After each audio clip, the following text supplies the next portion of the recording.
एक सज्जन दुनिया से हताश होकर, दुखी होकर एक संत के पास पहुँचे और बड़े विनय भाव से,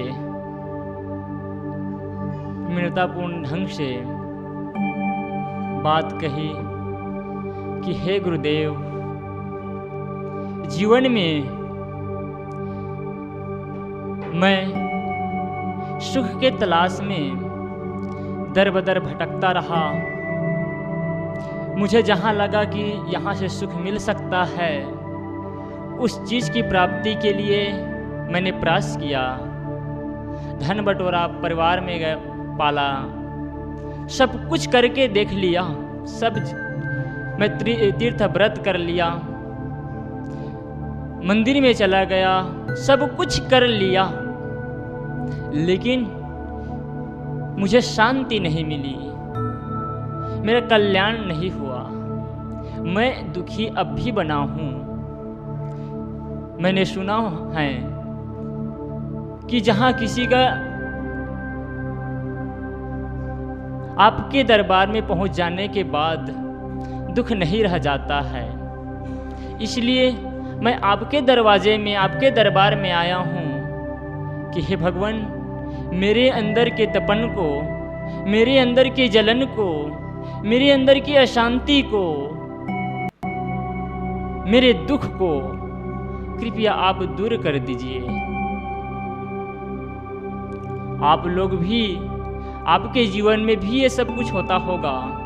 आप भी बहुत कुछ महसूस किए, दुनिया को देखे और अंततः लगा कि दुनिया से हमें कुछ नहीं मिला, सुविधा तो मिली, सुख नहीं मिला। अंततः संत के दरवाजे में आए कि अब यहाँ सुख मिलेगा, यहाँ शांति मिलेगी, क्योंकि यह अंतिम दरवाज़ा है। इसके बाद कोई दरवाज़ा नहीं बचता है जहाँ से हम इस जीवन को आनंदित कर सकें, सुखी कर सकें, प्रसन्नचित्त बना सकें। इसी भाव को लेकर के वह सज्जन संत के पास पहुंचा और संत से विनय किया। तो संत ने कहा कि बेटा, तू जिज्ञासु है, तुम मुमुक्ष है, तुम कल्याण करना चाहते हो, बड़ी अच्छी बात है। तुम्हारे जैसा सौभाग्यशाली कोई होता है। क्यों? मनुष्य का तन सबको मिला है, लेकिन मनुष्य के तन मिलने के बाद जिसके अंदर यह जिज्ञासा पैदा हो, जिसको यह ज्ञान हो कि मेरा अपना कल्याण करना है, मुझे शांति प्राप्त करना है, इस जीवन का महत्ता को उपलब्ध होना है, तू बड़ा सौभाग्यशाली है। कहा भी ना, मानुष जन्म सद्गुरु मिलन मोक्षौ इच्छा होए, दुर्लभ तीनों परम है, पाय सुयोग न खोए।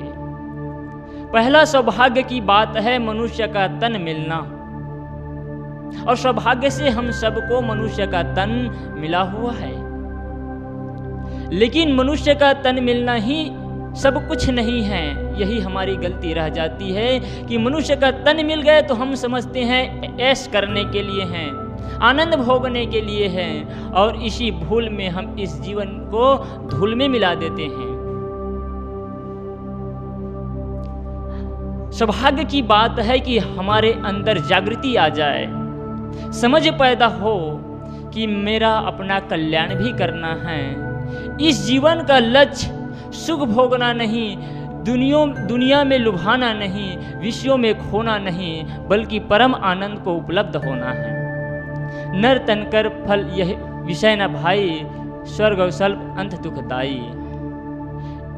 गोस्वामी जी कहते हैं, यह नर तन का प्राप्त होना विषयों में गंवाना नहीं है, बल्कि इस नर्तन का प्राप्त होना परमानंद को प्राप्त होने के लिए है, आनंद को प्राप्त होने के लिए है। इसलिए संत कहता है कि बेटा, तू बड़ा सौभाग्यशाली है कि तुम्हारे अंदर यह चेतना आई है, यह जागृति आई है कि तू अपना कल्याण कर ले। मैं जरूर बताऊंगा तुमको कि तुम्हारा कल्याण कैसे होगा। तुम आज तक जहां भटक रहे थे, जहां खोज रहे थे, वहां सुख है ही नहीं, मिलेगा कैसे? मिलेगा तो तब जब तुम अपना अंदर देखोगे, अपने अंदर को झांकोगे। तू सही देखा है, सही समझा है कि दुनिया में सुख मिलने वाला नहीं है। अच्छा किया तू आ गया, अब तुम्हें रास्ता मिल सकता है। क्योंकि हमारी खोज वहां होती है जहां वो चीज रहती ही नहीं है। सदगुरु कबीर साहब ने कहा, वस्तुवंतय खोजय अंतय क्यों कर आवय हाथ, सज्जन सोई सराय जो पारख राखे साथ। साहब कहते हैं वस्तु कहीं अलग जगह हो और उसको ढूंढ कहीं अलग जगह रहे हैं तो मिलेगा नहीं। साहब जी अपने प्रवचन के दौरान कह ही रहे थे कि लोहार की दुकान में जाएं और 1 तोला सोना मांगे तो लोहार क्या सोना दे पाएगा। सब्जी के दुकान में जाएं और वहां आप कपड़े खरीदना चाहें, क्या संभव है? ऐसे ही ये संसार बाजार में हम सुख ढूंढने चले हैं जहां सुख का नामो निशान नहीं है, मिलेगा कैसे? सदगुरु कबीर साहब ने कहा, इसीलिए जही खोजत कल्पो गया, घट ही माई सुमूड और बारही गर्भ गुमानते ताते पर गई दूर। साहब कहते हैं जिसको तुमने खोजते खोजते आज नहीं कल्पों समय को बर्बाद कर गए, वह सुख, वह शांति, वह अमर पद तुम्हारे अंदर ही है। जो तेल माही तेल है, जो चकमक में आग, तेरा साई तुझ में जाग सके तो जाग। साहब सीधा बात बताते हैं, कहीं घुमाते नहीं हैं कि कहते जिसको तू खोज रहा है वह तो तुम्हारे अंदर है। वैसे ही जैसे फूल में सुगंध होती है, जैसे तिल में तेल होता है, जैसे चकमक में आग होती है, वैसे ही तुम्हारे अंदर ही वह सुख है।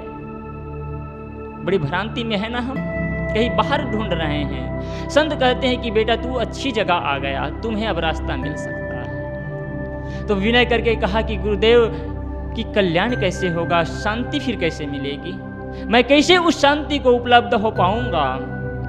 संत ने कहा,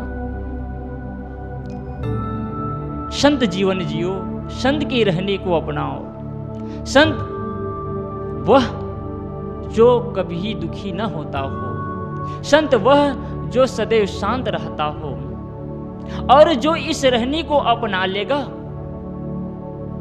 वह भी सुखी हो जाएगा। कबीर साहब ने कहे ना, जो तू चाहे मुझको छाड़ सकल की आज, और मुझे ऐसा हो रहा है सब सुख तेरे पास।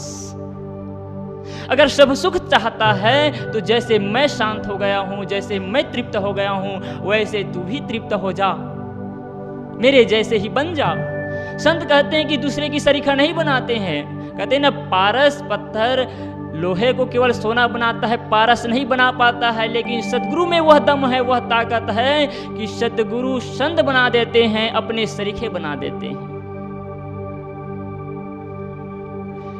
वह संत कहते हैं कि बेटा अगर तू परमानंद को प्राप्त होना चाहता है तो संतों को रहने को धारण कर।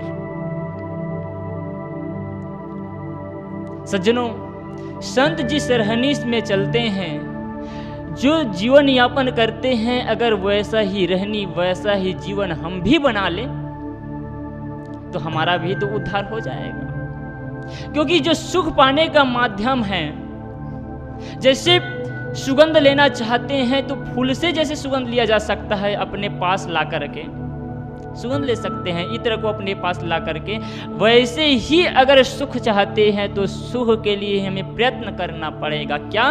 जैसे संत जीवन जीते हैं वैसे हम भी जीवन जीने लग जाएं तो हमारा बेड़ा पार हो जाएगा।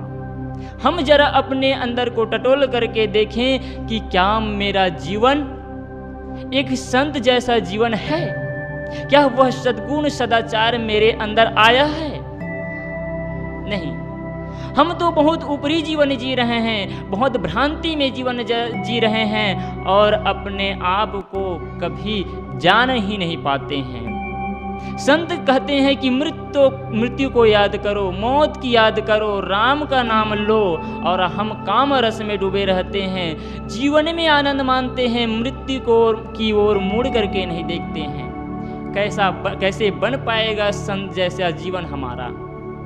तो संत कहते हैं कि अगर जीवन में परमानंद चाहते हो, शांति चाहते हो, तो तुम अपने जीवन को एक संत के रहने में ले आओ। बड़ा अटपटा उत्तर कहें कि भगवान मेरी बात समझ में नहीं आती है कि संत का जीवन क्या होना चाहिए, मैं तो यही नहीं जान पाया हूँ। आप कहते हैं कि संत के रहने को अपनाओ तो तुम्हारा कल्याण हो जाएगा। जरा स्पष्ट करके बताइए कि मैं संत के रहने को, संत के जीवन को, जो एक संत जीवन जिया करता है, उसको मैं अपने अंदर कैसे लाऊं? क्या होता है उसका जीवन, क्या होता है संत का जीना? संत कहते हैं बड़ी अच्छी बात, तू जिज्ञासु है, तुम्हारे अंदर बहुत सारी जिज्ञासाएं हैं और यही जिज्ञासा तुम्हें अंततः आनंद को उपलब्ध करा देगा।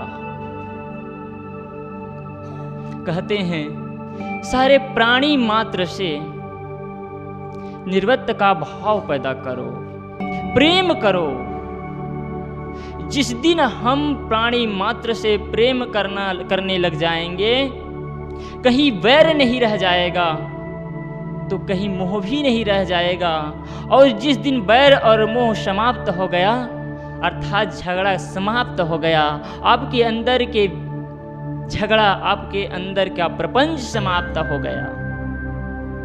हम राग और द्वेष में ही निरंतर जी रहे हैं। यही दो पाठ हैं, चक्की चलती देख के दुई पाठ, जो कहा गया सदगुरु कबीर साहब ने, इसी बात के लिए है कि ये राग द्वेष के पाठ में हम निरंतर पीछे चले जा रहे हैं। और जहां राग होगा वहां द्वेष होगा, जहां द्वेष होगा वहां राग होगा। महात्मा बुद्ध ने तो कहा है कि वैर को वैर से शांत नहीं किया जा सकता, वैर को निर्वैर से ही शांत किया जा सकता है। हम क्या करते हैं? हमें किसी ने गाली दी, वो तो एक गाली दी, हम 4 गाली देते हैं। वो हमारे साथ कुछ गलत काम किया, कुछ गलत बर्ताव किया, कुछ गलत ढंग से पेश आया, हम तो उसकी जीवन लीला को ही समाप्त करने के लिए तैयार हो जाते हैं। कैसे होगा? जीवन में जब तक प्रेम नहीं उत्पन्न होगा, अपने अंदर प्रेम नहीं आएगा, तब तक हम इस दुनिया में निर्वैर का भाव पैदा करके नहीं जी सकते। निर्वैरी बनना है तो अपने अंदर इतना प्रेम पैदा करो, इतना प्रेम से उत्प्रोत हो जाओ कि सदगुरु कबीर साहब की वाणी चरितार्थ कर लें, प्रेम पाट का चोलना पहिर कबीरू नाच। जो प्रेम का कपड़ा पहन करके, अर्थात प्रेम से सराबोर होकर के, उत्प्रोत होकर के जो नाचता है, अर्थात व्यवहार करता है, वो कभी उलझता नहीं है, कभी शोकित नहीं होता है, कभी मोहित नहीं होता है और कहीं राग और द्वेष नहीं बनाता है। हम रात दिन लड़ रहे हैं, झगड़ रहे हैं, तू मैं कर रहे हैं। किस बात के लिए लड़ रहे हैं, किस बात के लिए झगड़ रहे हैं, जरा सोचे हैं हमने? कभी ध्यान नहीं दिया है। छोटी सी बात के लिए लड़ लिया करते हैं, झगड़ लिया करते हैं। हमारा जीवन ही ऐसा हो गया है कि लड़े बिना, झगड़े बिना, अगर कटुवाणी कहे बिना पेट का पानी भी पच नहीं रहा है। आदमी गाली न दे तो जबान नहीं निकाल सकता है। गाली ही मानो उसका शुभ आरंभ है। जैसे गाली देता है, शुभ आरंभ करता है कि अब मैं कुछ कहने जा रहा हूं। कहां पहुंच गया है आदमी? संत कहते हैं कि निर्वैरी बनो। जो निर्वैरी हो जाता है, प्राणी मात्र से प्रेम करता है, वह संत होता है। संत किसी से मोह नहीं करता है, किसी से बैर नहीं करता है, किसी को अपना नहीं समझता है और किसी को पराया नहीं समझता है। क्यों? क्योंकि उसकी दृष्टि में तो केवल यही रहता है, घाव काहि पर घालो, जित देखो तित प्राण हमारो। मैं जिधर देखता हूँ उधर मेरे प्राण प्रिय लगते हैं, मैं किसको घाव दूं? क्योंकि तो पहले से ही वो घाव से पीड़ित है, घाव से दुखी है। दुखी आदमी को दुखी करना और कौन अशांति पैदा करे? पूरी दुनिया दुख से तो भरी हुई है, और ऐसी दुनिया जो दुख से भरी हुई है उसको और दुखी कराएं, उसके घाव में और नमक छिड़कें, ये कहाँ की मूर्खता होगी? साहब कहते हैं कि पूरे प्राणी जगत को अपना मित्र समझो, और जो अब प्राणी मात्र से प्रेम करता है वही संत हो सकता है। वह जिज्ञासु ने फिर कहा कि गुरुदेव जी, फिर आप पहले बता रहे हैं कि निर्वैर जिसका जीवन होता है वह संत होता है, तो निर्वर्त की भावना कैसे आएगी? मैं निर्मोह कैसे हो पाऊंगा? मैं निर्वैरी कैसे बन पाऊंगा? जरा आप इसके लिए निर्देश करें। संत ने कहा, बेटा, जब जीवन के सारे विकार धुल जाते हैं, जैसे कपड़े के सारे मैल धुल जाने के बाद कपड़ा स्वच्छ हो जाता है, चमकने लगता है, साफ हो जाता है, पवित्र हो जाता है, वैसे जब हमारे अंतःकरण पवित्र हो जाता है, अंतःकरण के सारे विकार झड़ जाते हैं, जैसे बारिश होने पर पेड़ के सारे धूल झड़ जाते हैं तो पेड़ हरे भरे हो जाते हैं, वैसे जब इस अंतःकरण के मनोविकार रूपी धूल झड़ जाते हैं तो हमारा जीवन पवित्र हो जाता है, निर्व्यर्थ की दशा में आ जाता है। हम अपने विकारों को देखें, अपने कलमश को देखें, अपने दोषों को देखें, ये नहीं होता है। हम दूसरे के दोष को देखते हैं, दूसरे के बुराइयों को देखते हैं कि इसके अंदर इतने सारी बुराइयां हैं, ये अपने सुधार क्यों नहीं कर रहा है, वो सत्संग में क्यों नहीं बैठा है, अरे ये भी तो सत्संग में नहीं जाता है, मैं सत्संग में क्यों जाऊं। आपने कभी भौतिक प्राप्ति के लिए, धन प्राप्ति के लिए, पद प्राप्ति के लिए कभी कहा है कि अमुक आदमी काम नहीं करता है, मैं भी नहीं करूंगा, या अमुक आदमी इस प्रकार से बर्ताव करता है, मैं भी करूंगा। वहां पर नहीं होता है, वहां पर तो कहता है कि मैं उससे एक कदम आगे चलूंगा। लेकिन जहाँ कल्याण की बात आती है, जहाँ उद्धार की बात आती है, जहाँ परम शांति की बात आती है, हम पीछे हट जाते हैं। मैं क्या कर सकता हूँ, मैं अल्पज्ञ हूँ, मैं क्षीण हूँ, मैं कमज़ोर हूँ, जो भी ईश्वर की मर्जी होगी, ईश्वर मेरा कल्याण करेगा, हम पीछे हट जाते हैं। ईश्वर कल्याण नहीं करेगा। आप अपने अंदर में कलमश को भरे हैं, विकार को भरे हैं, राग द्वेष बनाए हैं आपने, तो उस राग द्वेष को भी आपको ही हटाना होगा। कौन हटाने के लिए आएगा? संत गुरु केवल निर्देश करेंगे, ज्ञान देंगे, ज्ञान की दीपक जलाएंगे, और उस दीपक से अपने आप को, अंतःकरण को अगर प्रकाशित करना है तो अपने अंतःकरण के पर्दा को हटा देना पड़ेगा। इस भवन में लाइट जल रही है, प्रकाश है, लेकिन मैं अपने सामने एक पर्दा रख लूं तो मेरे लिए यह भवन अंधकार से ही भरा हुआ है।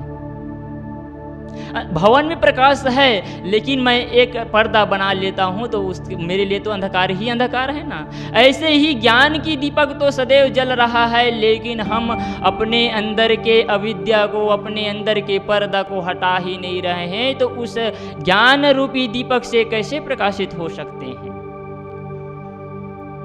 इसलिए संत कहते हैं कि तुम अपने जीवन को निर्मल बनाओ, अपने अंदर के सारे विकारों को, सारे कलमश को दूर कर दो। संत लोग बताया करते हैं कि हमारे अंदर 10 प्रकार के दोष होते हैं। तन का दोष, वाणी का दोष और मन का दोष। मन का दोष बताते हैं ईर्ष्या, क्रोध, मान, छल। तन का दोष बताते हैं हिंसा, चोरी, हिंसा, व्यभिचार, और वाणी का दोष बताते हैं गाली, निंदा, झूठ। ये 10 प्रकार के दोष अगर हमारे जीवन से हट जाते हैं तो हमारा अंतःकरण पवित्र हो जाता है। हम देखें, क्या हमारे बोलने में ऐसा तो नहीं है कि ये दोष आ रहे हैं, ऐसा तो नहीं है कि हम जो कर्म कर रहे हैं उसमें ये 3 दोष आ रहे हैं, और ऐसा तो नहीं है कि हम जो चिंतन कर रहे हैं, हम अपने मन द्वारा सोच रहे हैं, उसमें इस 4 प्रकार के दोष आ रहे हैं। और इसको देखें और इस दोषों को छोड़ें, तब हमारा यह जीवन पवित्र हो सकेगा, हम सुख को प्राप्त हो सकेंगे। फिर जिज्ञासु ने एक प्रश्न किया कि गुरुदेव, बात इतनी समझ में आ गई है कि अपने विकार को छोड़े बिना, अपने अंतःकरण को धोए बिना, अपने अंतःकरण को साफ किए बिना हम निर्वृत्त को पा नहीं सकते, अपने आप को सुधार नहीं कर सकते, परम शांति को उपलब्ध नहीं हो सकते।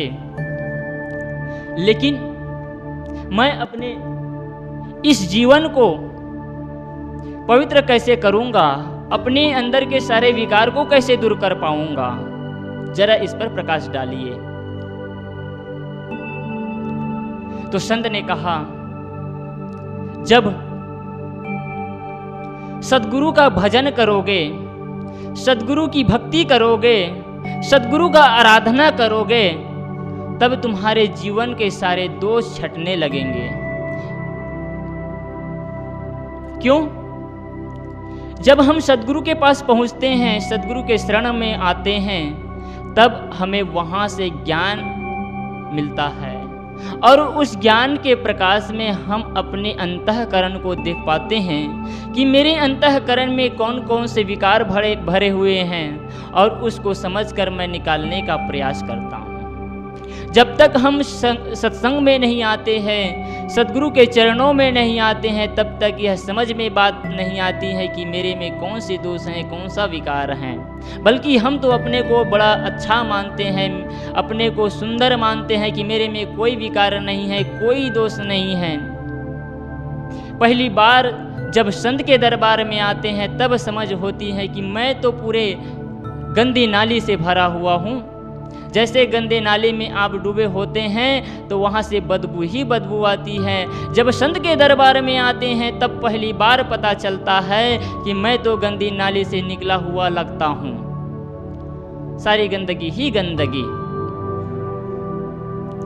तो संत कहते हैं कि सत्संग में जाओ, सद्गुरु की शरण में जाओ, भक्ति करो, उसकी आराधना करो, तब तुम्हारे जीवन दीपक जल सकता है। तो अंत में अंत प्रश्न है, अंत में वह सज्जन कहते हैं कि गुरुजी कि आप कहते हैं कि संत के शरण में जाओ, संतों से भक्ति करो, आराधना करो, मैं संत से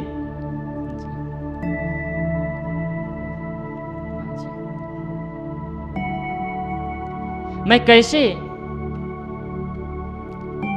संत के शरण में पहुंचूंगा, संतों की भक्ति कैसे करूंगा, मेरे अंदर संत की भक्ति कैसे आएगी, ईश्वर की भक्ति कैसे आएगी। मेरा अंतःकरण तो इतना मैला है, इतना मैला है कि मैं उसे दबे चला जा रहा हूं, मैं कैसे भक्ति कर सकता हूं। ये होता है जो प्रथम बार जब कभी कुछ ज्ञान की बात सुनता है कोई आदमी, तो उसको लगता है कि मैं इतना गंदा हूँ, इतना अपवित्र हूँ, इतना मलिन हूँ कि मैं सिर उठाने के काबिल नहीं हूँ। मैं संतों की भक्ति कैसे करूँ, उसकी सेवा कैसे करूँ, उसकी आराधना कैसे करूँ, मैं किस प्रकार से उसके पास जाऊँ। उसके अंदर यह मनोभावना आया करती है।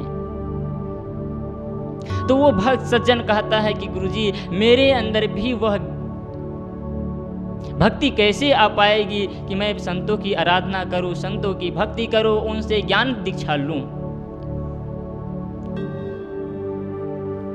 तो संत कहते हैं कब जीवन में जब विनम्रता आती है, जब अहंकार टूटने लगता है, तब आदमी किसी के सामने झुकने लगता है। झुकता वही है जिसमें जान होती है, अकड़ना तो मुर्दों की पहचान होती है। पानी वही ठहरता है जहां नीचे जगह होती है। पहाड़ में पानी नहीं ठहरता है, वो नीचे सतह में ही आकर के पानी ठहरता है। वैसे ही ज्ञान रूपी पानी वही ठहरता है जहां विनम्रता होती है। संत कबीर साहब ने कहा, लघुता से प्रभुता मिले, प्रभुता से प्रभु दूर, चींटी चावल ले चली हाथी के सिर धूल। लघुता से जो छोटा बन जाता है, अपने को विनम्र बना लेता है, वह प्रभुता को, अमर पद को प्राप्त हो जाता है। और जो अपने अंदर प्रभुता रखता है, घमंड रखता है, अहंकार रखता है, वह कभी कुछ प्राप्त नहीं कर सकता है। एक छोटा सा बच्चा ही माँ का दूध पी सकता है, कोई 25 साल 50 साल का जवान नहीं पी सकता है। माँ का दूध पीना जिसको प्रिय है, जो माँ का दूध पीना चाहता है, वह छोटा बच्चा बन जाए। इसी प्रकार जो संतों की वाणी को सुनना चाहे, अपने जीवन में अमल करना चाहे, जो सद्गुरु के पास आकर के ज्ञान ग्रहण करना चाहे, वो अपने आप को बालक समझ ले।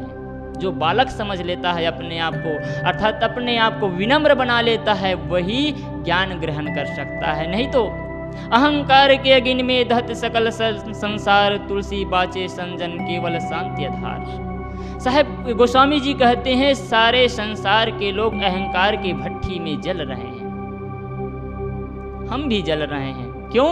क्योंकि किसी के सामने झुक नहीं पा रहे हैं। अपने अंदर का ज्ञान इतना बढ़ गया है, इतना प्रज्वलित हो रहा है कि हम तनिक भी नहीं देख पा रहे हैं कि हमें करना क्या चाहिए। यह ज्ञान कौन क्या किस काम का, जिस ज्ञान का हमसे हमें कोई मतलब नहीं है। उस ज्ञान से क्या मतलब जिस ज्ञान से हमें सुख नहीं मिल रहा है, शांति नहीं मिल रही है, परमानंद नहीं मिल रहा है। लेकिन हम माने बैठे हैं कि हमारे पास भी तो सारे ज्ञान हैं। किस काम का उस ज्ञान के? आपके पास लाखों ज्ञान हो जाएगा लेकिन उस ज्ञान का कोई महत्ता नहीं है। तो संत कहते हैं अगर तुम अपने जीवन को पवित्र करना चाहते हो, निर्मल करना चाहते हो, तो सबसे पहले अपने आप को विनम्र बना लो। जिस दिन तुम अपने आप को विनम्र बना लोगे, सरल बना लोगे, संत के शरणगति में चले जाओगे, उसके सानिध्य में हो जाओगे, और जिस दिन संतों के सानिध्य में चले गए, उसके ज्ञान को सुनने लग गए, तो तुम्हारे अंदर के सारे विकार भी धीरे धीरे छटने लग जाएंगे। अंत में संत ने कहा कि बेटा मैं सदगुरु कबीर साहब की वाणी तुमको सुनाता हूँ, और इस वाणी को तुम याद रखोगे तो तुम्हारा यह जीवन निर्मल हो जाएगा। वह साखी है, आपत तजे हरि भजे, नक्शिक तजे विकार, सब जीवन से निर्भर रहे, साधुमता है सार। इसमें पंचनामृत घोल दिए हैं। इस पंचनामृत को अगर हम पी लेते हैं, इसके अनुसार अगर अपने जीवन को बना लेते हैं, तो हमारा जीवन भी पवित्र हो जाएगा। हम भी अमर पद को, परम पद को, आनंद को, परमानंद को उपलब्ध हो जाएंगे। और इस जीवन का जो महत्ता है, जो इस जीवन का होना है, इसकी उपलब्धि है, वो सब कुछ हासिल हो जाएगी। बस हमें करना है, इस साखी को अपने जीवन में चरितार्थ करना है, और हम जिसके लिए यहाँ आए हैं, जिसको प्राप्त करना चाहते हैं, वो सहज ही हमें उपलब्ध हो जाएगा। इतना ही कहकर मैं अपने वाणी को विराम देता हूँ। बोलिए सद्गुरुदेव की जय।